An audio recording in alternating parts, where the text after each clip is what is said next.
Well, we are wrapping up our current series called Lessons from Quarantine. In this series, we have been learning all kinds of different lessons and conversations that have been happening across our nation, in our community, things we've been learning in our personal lives over the last few months together. I think these really are relevant topics that will help us through any trial that we're experiencing, any tough time that you may be going through. Really stuff that will help us as we now navigate this new normal that's in front of us. But I don't want you to forget all of the experiences that you had during quarantine. So we're going to play one last round of quarantine bingo on our system. Give yourself a point if you did this at any point over the last 12, 20, 200 weeks. I don't even know where we are anymore with that. Here's the first one. If you cleaned a room, but only for a Zoom call, give yourself a point for that. Maybe 2 points if you only cleaned what was going to be on your screen. Give yourself one there. If you started calling family members roommates, give yourself a point for that. If you played hide and seek with your roommates without telling them that you were playing, give yourself one there.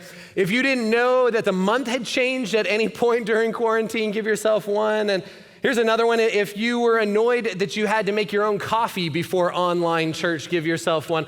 I'm pretty sure I just heard somebody yell bingo out there. This has been an incredible journey for us as we are learning all of these new things about ourselves during quarantine. It's been challenging for all of us. And I think if we're all honest, at some point we've all experienced the Groundhog Day effect, right? Where it just feels like it's the same day over and over and over again. And if we're also very honest, we would say and admit we've had a lot of really tough days through these past few months. There's a story of a man from Florida, a Florida man story that I just had to share with you guys. He was working on his motorcycle outside on his back patio, and he was tuning it up, so he had it on. It was idling, and he decided he needed to rev it to see if what he had done had worked. And somehow the bike slipped into gear while he was still holding on to the handlebars, and it crashed through the living room sliding door and into the living room.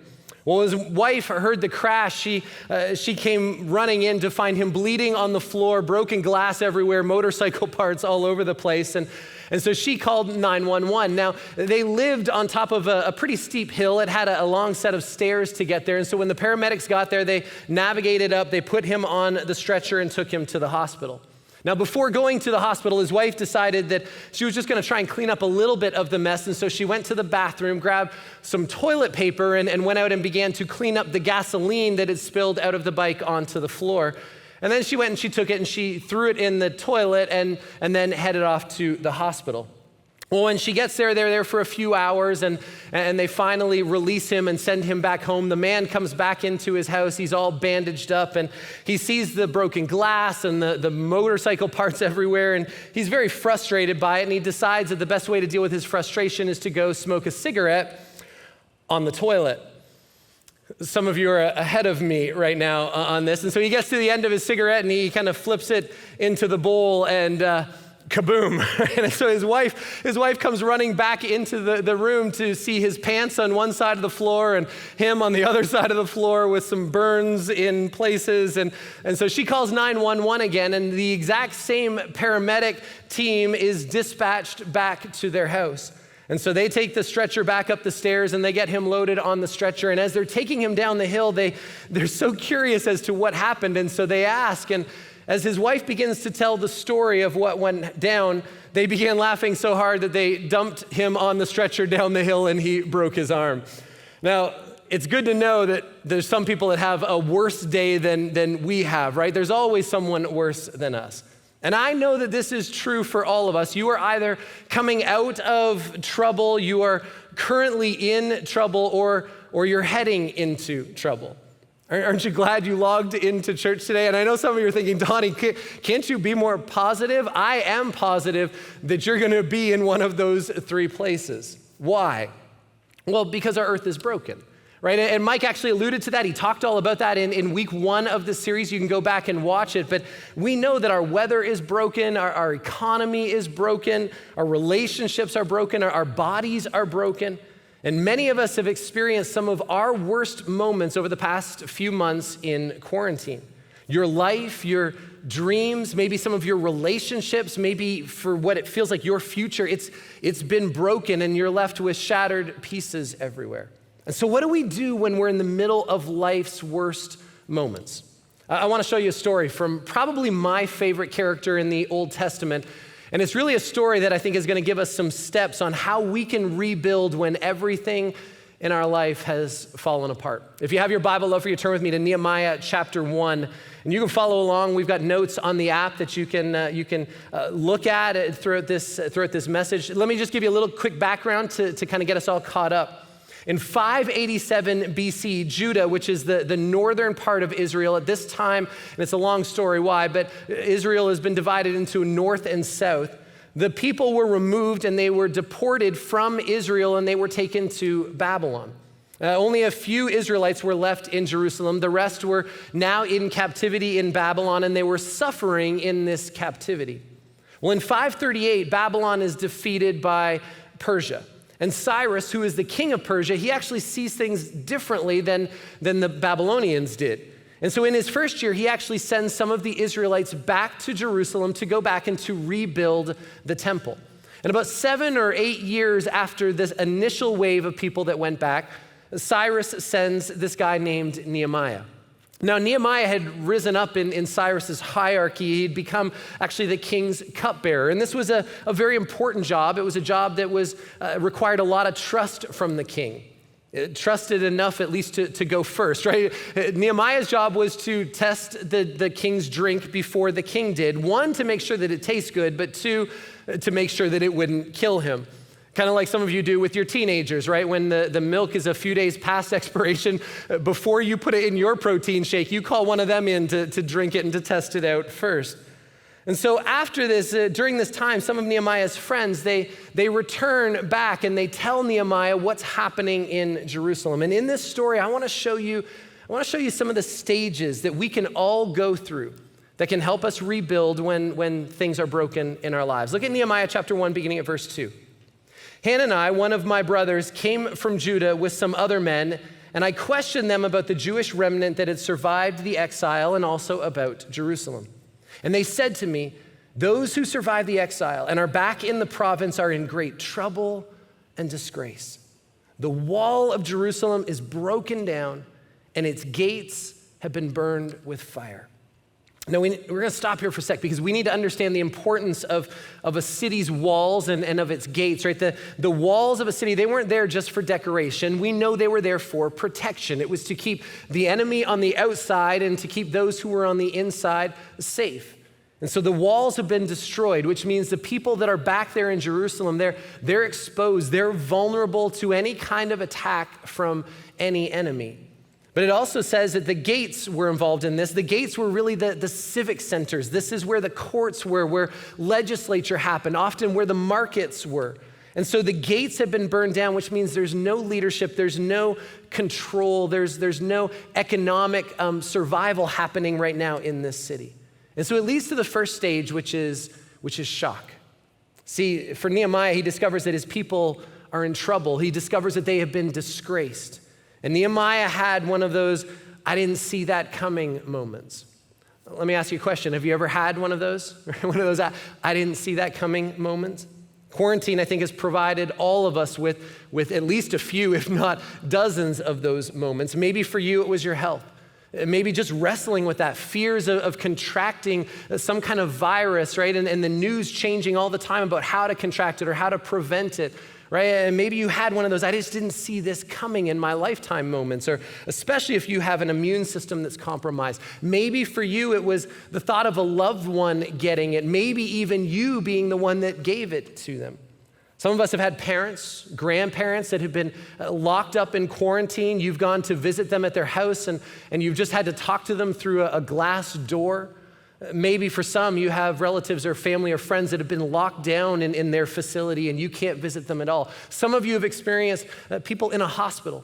And in the hospital, either no one can go in and see them or maybe just one person at a time. And we never thought we would experience this in our lifetime. Maybe for you, it was your job or your business. Your job was furloughed and you didn't budget for less salary in your life with the expenses you have. Or maybe some of you just lost your job outright and you definitely didn't budget for a complete loss of your salary. Some of you own your own businesses. And maybe you didn't get the help that the government was offering, or you did get it, but you didn't get it in time. Maybe you couldn't open for a period of time. You lost revenue and savings. Debt began to grow in your business. Maybe some of you are in a place where you still aren't allowed to open. You lost employees. And as a result, you can't get them back because you can't pay them the same rate that they're getting on unemployment, and you're just not sure that you're ever going to recover, right? You just didn't see this coming. Maybe it's relationships, great friends that now you don't see eye to eye over some of the major topics that we're facing over the pandemic or openings or racism or politics. And those relationships, right, that were so tight, now there's stress and they've been fractured. Maybe you posted something on social media. You didn't mean for it to come across the way that it did. And now you're living with the blowback and the backlash of that. Maybe it's been time with your spouse. Cracks in your marriage that were always there, but they've been exposed, right? And they've been stretched and quarantined, they've grown significantly. Or stress with your kids or kids with your parents. And there's nowhere to go, right? You've been locked in the same house together and continuing just to butt heads, and it's been getting worse and worse and worse. I never imagined that I would be here. Finances, right? You just can't get out of debt. Or you did get out of debt, now you're back in debt. Maybe your future is just looking bleak for retirement, or the money that you had set aside for kids, your savings is disappearing, or maybe it's completely gone. See, this isn't exclusive just to a pandemic. This is part of normal life. I didn't see that coming. And as a result, we're put in this place of shock. Nehemiah experienced this. But let me show you how he responded as he moved into stage 2. Stage 2 is this, it's sorrow. You see, as the shock wears off, our natural response then is to embrace that loss. When we're in shock, we're numb to a lot of things. But when we move into the sorrow stage, we begin to feel everything, and we tend to feel it all at the same time. In Nehemiah 1 verse 4, it says this: "When I heard these things, I sat down and wept. For some days I mourned and fasted and prayed before the God of heaven. And then I said, Lord, the God of heaven, the great and awesome God who keeps his covenant of love with those who love him and keep his commandments, let your ear be attentive and your eyes open to hear the prayer your servant is praying before you day and night for your servants, the people of Israel. I confess the sins we Israelites, including myself and my father's family, have committed against you." Now, I'm going to stop here just for a second, because I just want to focus on how Nehemiah responded to this, right? It says that he wept. When shocking things happen, when we experience a loss in our lives, weeping is often the healthiest response that we can have. In fact, some of you, maybe that's what you needed today, was just permission to weep. But Nehemiah shows us how to handle this as he navigates through this stage, how to move through it and move to the other side. He gives us a practical plan for dealing with loss in our lives, whether it's big loss from the things we've experienced during quarantine or whether it's just those daily losses. I'm realizing I'm just getting older and older, right? And there's all kinds of losses in my life. I'm losing energy, I'm losing flexibility, I'm losing my waistline that I used to have. I lost my hair a couple of pandemics ago, right? Like these losses that are happening. Here's what we do to deal with that. Nehemiah started by mourning. And mourning is really just expressing your hurt to God.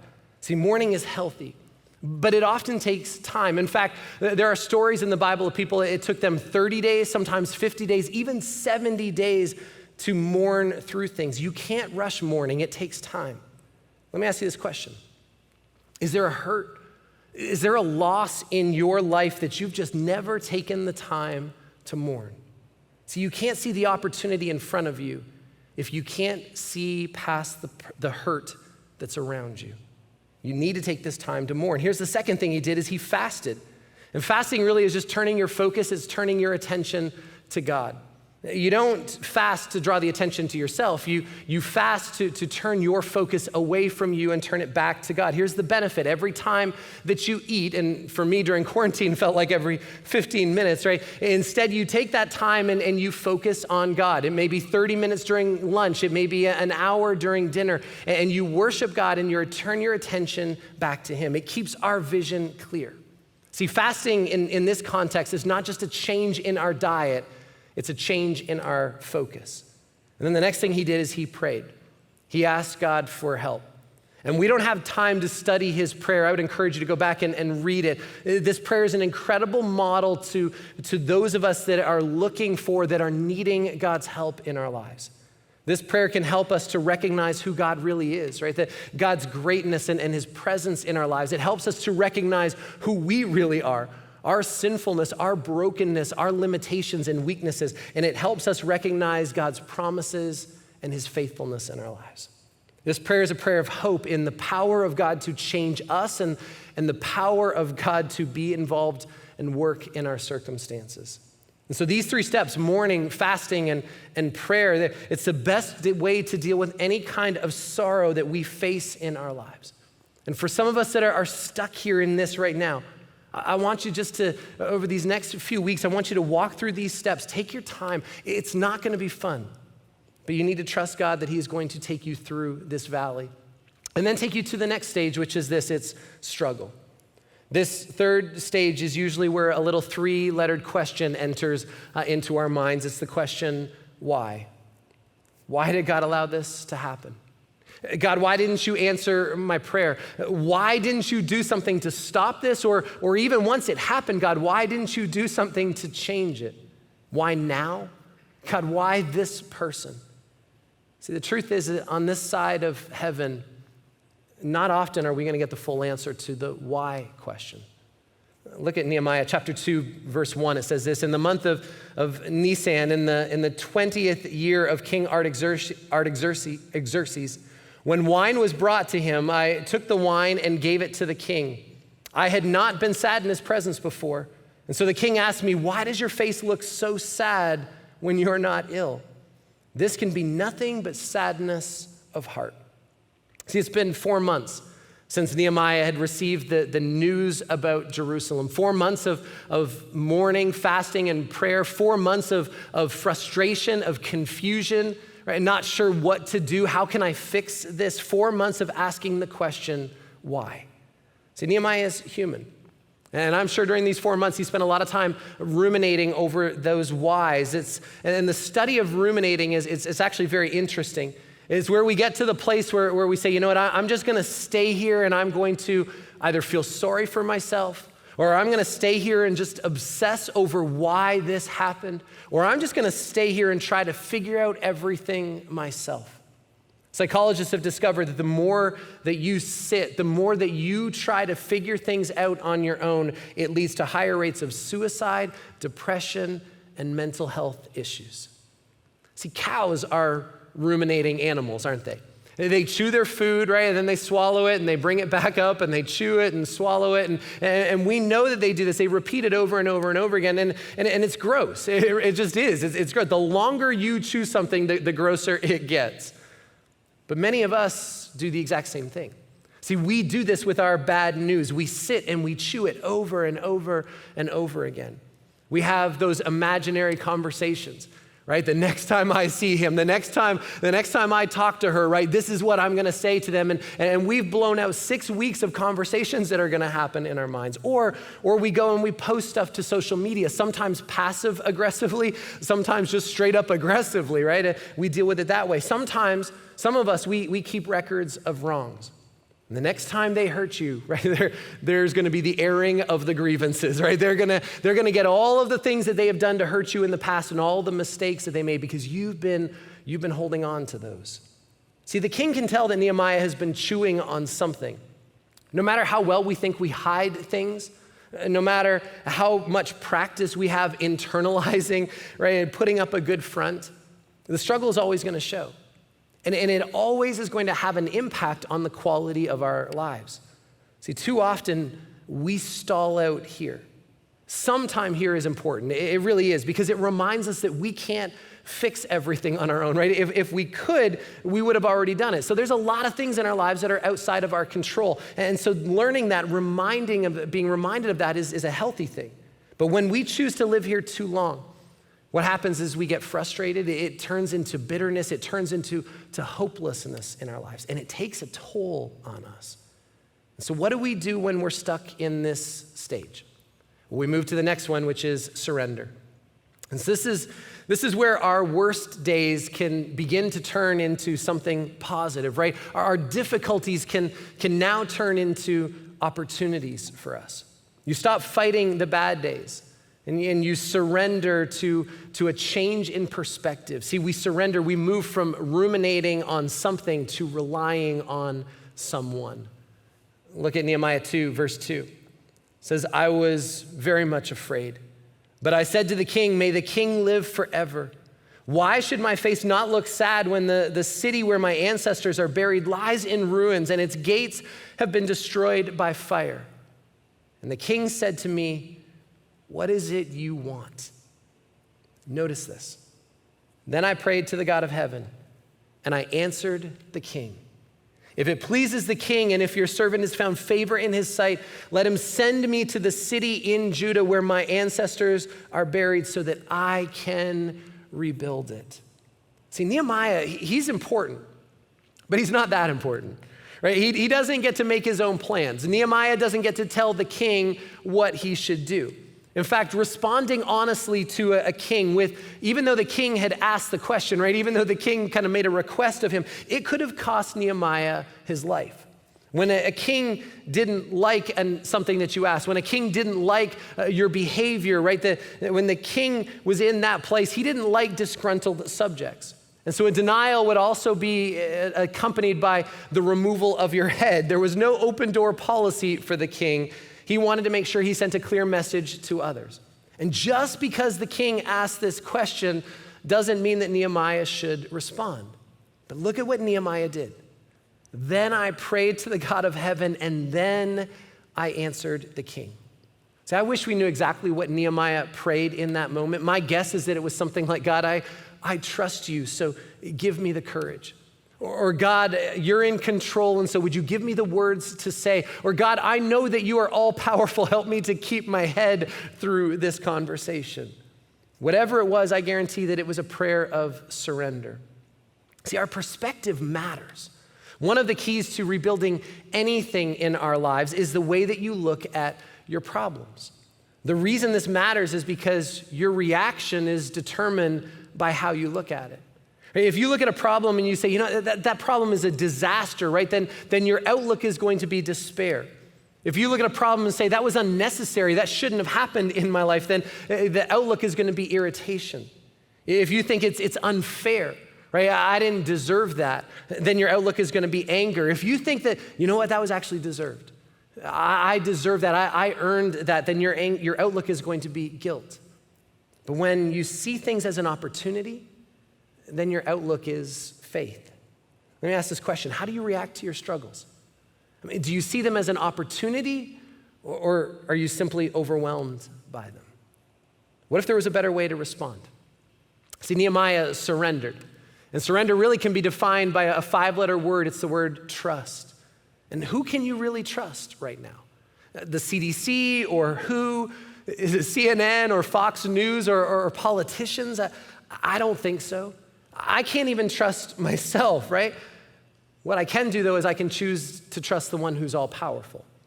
See, we're in this global pandemic, but the reality is that we've been through this before. Let me run through a list of things that have happened in the past 20 years. You remember 2000? You remember Y2K, right? Where we thought like on January 1st, everything was going to shut down in the world. We survived that. 2001, it was anthrax. In 2002, the West Nile virus. 2003 was SARS. 2005 was the bird flu. 2006 was E. coli. 2008 was a bad economy. 2009, swine flu. 2010, the BP oil spill, right? And this environmental disaster. 2012 was the Mayan calendar. None of us were supposed to be here after the Mayan calendar. 2013, North Korea. 2014, the Ebola virus. 2015, ISIS. 2016, the Zika virus. Somewhere in all of that was global warming, right? That happened. Now, please don't send me emails with your conspiracy theories or trying to convince me that these things aren't as big as what we're dealing with right now. That's not the point. Here's my point. We lived through all of these things. And so I think we can choose to trust the God who got us through those things to get us through this as well. See, Nehemiah, he sought God first. And then he answered the king. What surrender does is it puts God in control, and it puts us simply along for the ride. See, this is really what salvation means. It's what salvation is all about. It's when we get to the place where we say, God, I'm going to give up control of my life, and I'm going to let you take the lead in everything. Which leads to the fifth strategy, or the fifth stage, which is we set a strategy. See, surrendering to God is absolutely essential. But part of God's plan from the very beginning was that he chose to use us. And so if you're sitting around in the surrender mode, right, waiting for God to show up, waiting for God to fix all of your problems for you, you're probably going to be disappointed because God's waiting for you to do your part. Look at verse 6. Then the king with the queen sitting beside him asked me, how long will your journey take? And when will you get back? It pleased the king to send me, so I set a time. I also said to him, if it pleases the king, may I have letters to the governors of Trans-Euphrates so that they may provide me safe conduct until I arrive in Judah. And may I have a letter to Asaph, the keeper of the royal park, so that he will give me timber to make beams for the gates and for the citadel by the temple and for the city wall and for the residence that I will occupy. And because of the gracious hand of my God was on me, the king granted my request. See, Nehemiah didn't just sit around. During those 4 months, he mourned and he fasted and he prayed, but he also put together a plan, right? He began to put together a strategy for how to fix things. He thought about the details. He thought about what he would need to accomplish it. He calculated the time, the resources, even the people that he would need to partner with. And look at this verse again. And because the gracious hand of my God was on me, the king granted my requests. See, too often I think what we do is we reverse those last two stages. We try to do things our way, right? We plan, we go to work, we struggle, we try, and then we call out to God and say, God, would you show up? Would you bail me out of this situation? The order of these two absolutely matters. You have to surrender to God first, and then you go to work with your strategy. Because when we do it this way, what happens is that God reveals the next step to us, and God begins to work behind the scenes with us and for us. See, whatever your circumstance is, God will do his part. But we need to be ready to respond when God opens a door. We need to be ready to show up and do our part. Here's the last stage. It's that we surround yourself. You surround yourself. See, Nehemiah realized that the task of rebuilding was too big for him to handle alone. See, you probably can't fix your marriage by yourself. You need a mentor couple or maybe a counselor. You can't fix your business alone. Maybe it's a new business partner, maybe somebody to help you think a new strategy, maybe someone to teach you a new technology. You can't solve your health struggles alone, right? You need doctors and nurses. Our financial concerns, we need a financial advisor. For our spiritual growth, it's a small group. For our physical health, it's a personal trainer. Every single one of us needs good friends that will simply come alongside and encourage us and help us. See, we were created to need others. And Nehemiah, he recognized this. He decided to ask for help. Verse 11, I went to Jerusalem, and after staying there 3 days, I set out during the night with a few others. I had not told anyone what my God had put in my heart to do for Jerusalem. Verse 17, then I said to them, you see the troubles that we are in? Jerusalem lies in ruins and its gates have been burned with fire. Come, let us rebuild the wall of Jerusalem, and we will no longer be in disgrace. I also told them about the gracious hand of my God on me and what the king had said to me. And they replied, let us start rebuilding. And so they began this good work. See, Nehemiah recognized he couldn't do it alone. There's a story of a guy named Gordon Bushnell, and in the early 1900s, he wanted a highway in Minnesota. He thought the government should build it. They decided they didn't want to build it. He wanted a 200-mile highway from Minnesota to North Dakota, and so he began to do it himself with a small tractor and a shovel. Well, sort of. He spent 25 years clearing the way for about 9 miles, and then he died. Only 9 miles in 25 years. And guess what? The road never got built. Why? Because he tried to do it on his own. Let me ask you this question. Who do you need to ask for help? See, Nehemiah, he walked through all of these stages. He experienced shock, right? The bad news, the I didn't see that coming moment. He experienced the sorrow as he mourned, as he turned his attention back to God. He experienced the struggle for 4 months of not knowing exactly what to do next, of asking the why question. But then he chose to surrender, to trust God to do what only God could do, right? And God came through for him. He set out a strategy. He began to go to work, to get ready, to plan, and then he surrounded himself with friends to help him rebuild. I want you to just look at the last verse of chapter 2, because in my opinion, this is the most important verse in the entire book. Nehemiah 2:20 says this, I answered them by saying, the God of heaven will give us success. We, his servants, will start rebuilding. See, you need to read the rest on your own, right? And I would really encourage you to do it, but let me just give you the spoiler. They did it. It's not without obstacles. It was an incredibly difficult thing, but they were able to rebuild the walls and the gates because God helped them. See, I want you to be able to walk with that same kind of faith that Nehemiah had. And hear me, this is not a guarantee that your marriage is going to get fixed. It's not a guarantee that your business is going to turn a profit, that you're going to get rich from it. It's not a guarantee that the diagnosis is going to be cured. But here's what the guarantee is that God loves you, that he cares about you, that he has promised to walk with you through whatever it is that you're going through, and he will accomplish what is best for you every single time. So let's start rebuilding.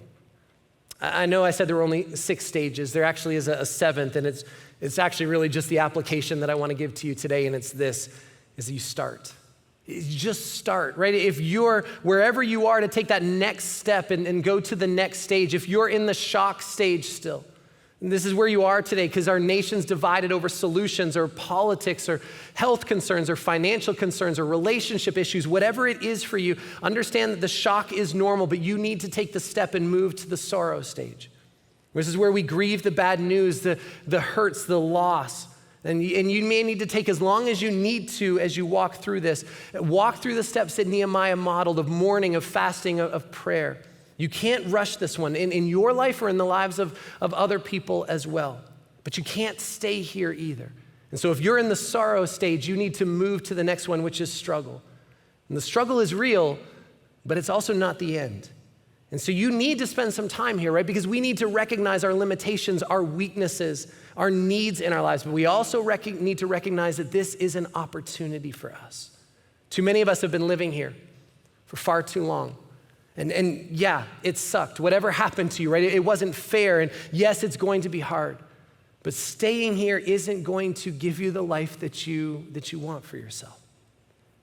Turn to God and move to the next stage, which is surrender. This is where we step in faith. We trust that God is in control and we just let go.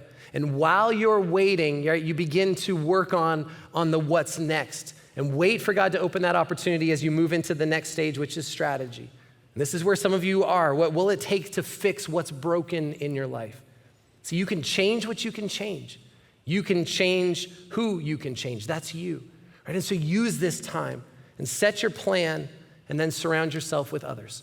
People that are going to come alongside you, that are going to help you, that are going to encourage you as you navigate through this. See, we all face difficulties in our lives. We have a rare opportunity right now where so many of us are facing it, not in the same ways, but we're all facing it at the same time. See, here's the bottom line. What if we could let our difficulties instead be opportunities to rebuild? Will you bow with me as we pray?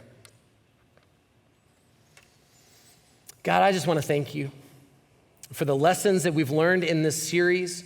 Father, we've talked about topics about where you are in the middle of chaos, that there is hope in those times in our lives where things seem out of control. God, we've talked about how to deal with conflict in our lives and how to deal with it in a healthy way. God, we've talked about how to let our faith grow in times when we feel paralyzed by our fears. We've talked about how to deal with the busyness and the stress and how we can actually find rest in you. And God, today we've talked about how do we rebuild our lives when everything's broken, when everything seems like it's fallen apart. God, these aren't just relevant during quarantine. These are principles from your word that God, you can use in our lives to help us through any difficult time.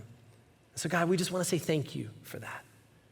God, we pray for those of us that are currently in or are heading into tough times right now. God, would you just help us to recognize your grace? God, help us to recognize your love that's being shown through. God, we thank you for Jesus and recognize that you're with us through these things. And that, God, you have provided everything that we need through your sacrifice, Jesus, to be in relationship with you, to be able to put our trust in you, to surrender our lives to you. God, we trust that you're in control. And so would you give us the courage to follow Nehemiah's example? God, to walk through these steps and to rebuild. We know our nation needs it. God, our communities need it. And we as individuals need it. So God, help us have the same faith that Nehemiah had, to believe that the God of heaven will give us success. So God, would you help us to have the courage to start rebuilding? Jesus, we love you. We thank you. We pray all these things in your name. Amen.